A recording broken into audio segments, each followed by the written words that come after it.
الحمد لله وكفى وسلام على عباده الذين اصطفى أما بعد فعن جابر رضي الله عنه قال كان آخر الأمرين من رسول الله صلى الله عليه وسلم ترك الوضوء مما مست النار۔ معزز حاضرین، نواقض وضو یعنی وہ چیزیں، وہ امور جن سے وضو واجب ہو جاتا ہے، وضو ٹوٹ جاتا ہے، تو اس میں کل ہماری گفتگو ہوئی تھی اونٹ کا گوشت کھانے سے وضو ٹوٹ جاتا ہے، اور اس کی حکمتیں حدیث کی روشنی سے ہی میں نے پیش کی تھی کہ چونکہ اونٹ کے اندر شیطانیت ہوتی ہے تو اس وجہ سے اونٹ کا گوشت کھانے سے وضو ٹوٹ جاتا ہے، اور اسی طرح سے اونٹ کے علاوہ دیگر جانوروں کا گوشت جو حلال ہیں ان کو کھانے سے وضو نہیں ٹوٹتا۔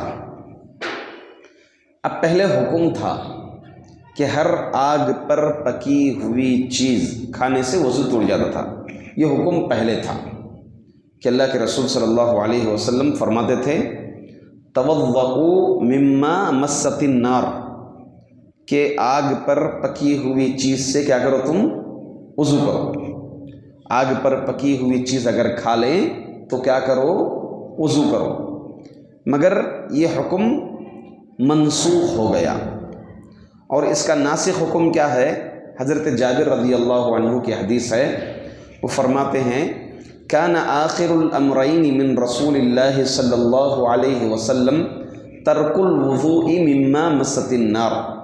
اللہ کے رسول صلی اللہ علیہ وسلم کا آخری حکم، یعنی آپ کے آخری کاموں میں یہ کام تھا کہ آگ پر پکی ہوئی چیز کو کھانے کے بعد وضو چھوڑ دینا، مطلب وضو نہیں کرتے تھے۔ نبی اکرم صلی اللہ علیہ وسلم کا یہ آخری عمل رہا، تو اس سے معلوم ہوتا ہے کہ وہ حکم منسوخ ہو گیا، اور یہ حکم کیا ہے؟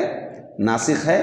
اگر کوئی بندہ آگ پر پکی ہوئی چیز کھا لیتا ہے تو اس سے وضو نہیں ٹوٹتا۔ اس طرح سے اس کے علاوہ ہمارے لوگوں میں کچھ چیزیں مشہور ہو گئی ہیں، وہ یہ سمجھتے ہیں کہ اگر ایسے امور انجام دیں تو وضو کرنا پڑے گا۔ اب یہاں پر جن جن چیزوں سے وضو ٹوٹ جاتا ہے اس کو میں نے ذکر کر دی، زیادہ گہری نیند سونے سے، اسی طرح سے ہوا کے خارج ہونے سے، اونٹ کا گوشت کھانے سے، اور سبیلین سے جو بھی چیزیں نکلتی ہیں، دو راستوں سے جو بھی چیزیں نکلتی ہیں اس سے بھی وضو ٹوٹ جاتا ہے۔ اس کے علاوہ کچھ ہمارے لوگوں میں مشہور ہیں کہ ان چیزوں سے وضو ٹوٹ جاتا ہے۔ وہ کیا چیزیں ہیں؟ اس میں سے پہلی چیز ہے دبا کر اگر کوئی زور سے قہقہا لگا کر کے ہنستے ہیں تو یہ سمجھتے ہیں کہ وضو ٹوٹ جاتا ہے۔ اس سلسلے میں ایک حدیث بھی ہے، مگر وہ حدیث صراحتاً ضعیف ہے وہ حدیث، کیونکہ اس میں ایک راوی حدیث صحابی کے ساتھ حضرت ابو موسیٰ اشعری رضی اللہ تعالیٰ عنہ کے ساتھ سماع ثابت نہیں ہے، وہ حدیث ضعیف ہے۔ حدیث کس طرح سے ہے؟ فرماتے ہیں من ضحک ان یعید الوضوء والصلاۃ، کہ اللہ کے رسول صلی اللہ علیہ وسلم ایک مرتبہ ایک آدمی مسجد کے اندر داخل ہوئے تو وہ گڑھا تھا، اس میں گر گئے، تو صحابہ جو تھے سب کے سب ہنس دیے، زور سے قہقہا لگا کر کے ہنس دیے، تو اللہ کے رسول صلی اللہ علیہ وسلم نے فرمایا جو ہنسے ہیں وہ وضو اور نماز دہرائیں۔ حالانکہ یہ حدیث جو ہے ضعیف ہے، صحابہ کیوں ہنسیں گے؟ اور مسجد کے اندر ایسا کوئی گڑھا بھی نہیں تھا۔ اور تیسری اس سے بڑی بات یہ ہے کہ اس کے اندر ایک راوی ہیں، منقطع روایت ہے یہ، جس میں ابو موسیٰ اشعری رضی اللہ تعالی عنہ کا سماع ثابت ہونے کا ذکر ہے، مگر جو ہے دراصل ان کا سماع ثابت نہیں ہے، یہ حدیث صراحتاً ضعیف ہے۔ ایسی کوئی حدیث ہنسنے سے وضو ٹوٹ جاتا ہے، ایسی کوئی بھی حدیث روایات میں موجود نہیں ہے۔ اسی طرح سے ایک اور بات جو لوگوں میں مشہور ہے وہ یہ کہ عورتوں کو یعنی بیوی کو بوسہ دینے سے بوسہ دینے سے وضو ٹوٹ جاتا ہے. یہ بھی ایک لوگوں میں مشہور ہے، عام ہے. عورت کو بیوی کو بوسہ دینے سے وضو نہیں ٹوٹتا. اور اسی طرح یہ بھی سمجھتے ہیں کہ حائضہ عورت اگر حیض سے ہو، اس کو اگر چھو دیے تو وضو ٹوٹ جاتا ہے. یہ بھی ہے لوگوں میں مشہور، جبکہ ایسی کوئی بات نہیں ہے. نبی اکرم صلی اللہ علیہ وسلم کا خود بوسہ دینا ذکر ہے حدیثوں میں. آپ کے سامنے میں روایت پیش کرتا ہوں. عائشہ رضی اللہ عنہا فرماتی ہیں ان النبی صلی اللہ علیہ وسلم قبل بعض نسائه ثم خرج الى الصلاة لم يتوضأ. نبی کریم صلی اللہ علیہ وسلم اپنی ازواج مطہرات میں سے کسی کو بوسہ دیا اور نماز کے لیے نکلے، پھر اللہ کے رسول صلی اللہ علیہ وسلم نے وضو نہیں کیا. تو کیا معلوم ہوا کہ بوسہ دینے سے وضو نہیں ٹوٹتا ہے. بوسہ دینے سے وضو نہیں ٹوٹتا ہے. اسی طرح سے عائشہ رضی اللہ عنہا خود فرماتی ہیں کہ نبی اکرم صلی اللہ علیہ وسلم حائضہ عورت کو چھونے سے وضو ٹوٹ جاتا ہے. بولتے نا آپ گھر میں تہجد کی نماز پڑھتے تھے. اب نبی اکرم صلی اللہ علیہ وسلم کا گھر کتنا تھا، نماز میں کھڑے ہو کر کے سجدے کے لیے گئے تو اور زیادہ جگہ نہیں ہوتی تھی، وہاں پر کچھ ہی جگہ ہوتی تھی. یعنی ایسا معاملہ ہوتا تھا کہ نبی اکرم صلی اللہ علیہ وسلم جب سجدہ کرتے، اگر کوئی آڑ میں سو رہا ہے تو وہ سجدہ گاہ جو ہے پیروں تک چلا جاتا ہے. بس مختصر سا گھر تھا نبی اکرم صلی اللہ علیہ وسلم.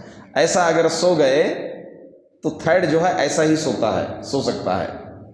ایسا اگر دو لوگ سو گئے تو تھرڈ تیسرا جو ہے ایسے سو سکتا ہے، اس آڑ میں سو سکتا ہے. جیسا کہ عبداللہ بن عباس رضی اللہ عنہ اللہ کے رسول صلی اللہ علیہ وسلم کے گھر پر جا کے سوئے تھے. تو فرماتے ہیں عائشہ رضی اللہ عنہا کہ نبی اکرم صلی اللہ علیہ وسلم نماز پڑھتے تھے تہجد کی گھر پر، اور میں سوئی ہوئی ہوتی تھی. جب آپ سجدے میں جاتے تو میں اپنے پیر سکیڑ لیتی تھی.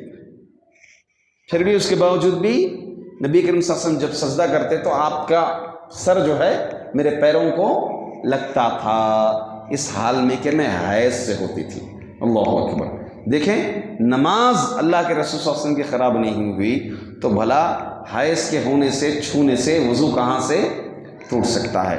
تو بوسہ دینے سے بھی وضو نہیں ٹوٹتا، اور اسی طرح سے حائضہ عورت کو چھونے سے بھی وضو نہیں ٹوٹتا.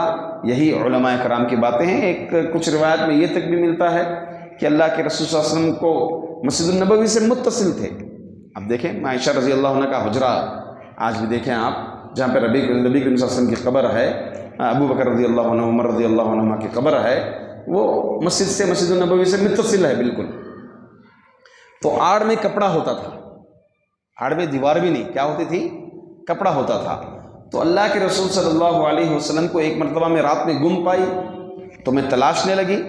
پھر وہ کپڑے کے نیچے سے پردے کے نیچے ہاتھ ڈالی تو اللہ کے رسول صلی اللہ علیہ وسلم کے پیر لگے. آپ اس حال میں کہ سجدے کھڑے ہوئے پیر اللہ کے رسول صلی اللہ علیہ وسلم مجھے ٹچ ہوئے، مطلب آپ سجدے کے عالم میں تھے، مسجد النبوی کے اندر آپ نماز پڑھ رہے تھے، اس حال میں کہ عائشہ رضی اللہ عنہ آرام فرما تھیں. تو ان چیزوں سے معلوم ہوتا ہے کہ محض حائضہ عورت کو چھونے سے اور بوسہ دینے سے وضو نہیں ٹوٹتا ہے. اسی طرح ایک اور جو ہم لوگوں میں مشہور و معروف ہے وہ یہ چیز ہے کہ خون، بدن سے خون کے نکل جانے سے بھی وضو ٹوٹ جاتا ہے. ایسی کوئی بات نہیں ہے، کیونکہ کئی مرتبہ آپ دیکھے ہوں گے کہ جہاد کے لیے جو صحابہ کرام جایا کرتے تھے لہو لہان ہوتے تھے. لہو لہان کے عالم میں کیا ہے؟ نماز پڑھی ہے. اور خود حضرت عمر رضی اللہ عنہ کے بارے متعلق آتا ہے کہ کسی نے حالت نماز میں حضرت عمر رضی اللہ تعالیٰ عنہ کو خچر چبا دیا تھا. تو اسی عالم میں حضرت عمر رضی اللہ عنہ نے اپنی نماز مکمل کی تھی. نماز مکمل کیے تھے حضرت عمر رضی اللہ عنہ. پھر زخمی ہوئے آپ، اس کے بعد مرض الموت میں، ایسی بیماری میں آئے جو موت کی بیماری تھی، کئی دن تک آپ بیمار رہے. تو بہرحال خون کے نکلنے سے بھی وضو نہیں ٹوٹتا. اسی طرح سے قے کرنے سے بھی وضو نہیں ٹوٹتا، مگر وضو کر لینا بہتر ہے. نبی کریم صلی اللہ علیہ وسلم کے متعلق آتا ہے کہ اللہ کے رسول صلی اللہ علیہ وسلم ایک دفعہ قے کیے، قے کرنے کے بعد آپ کیا کیے؟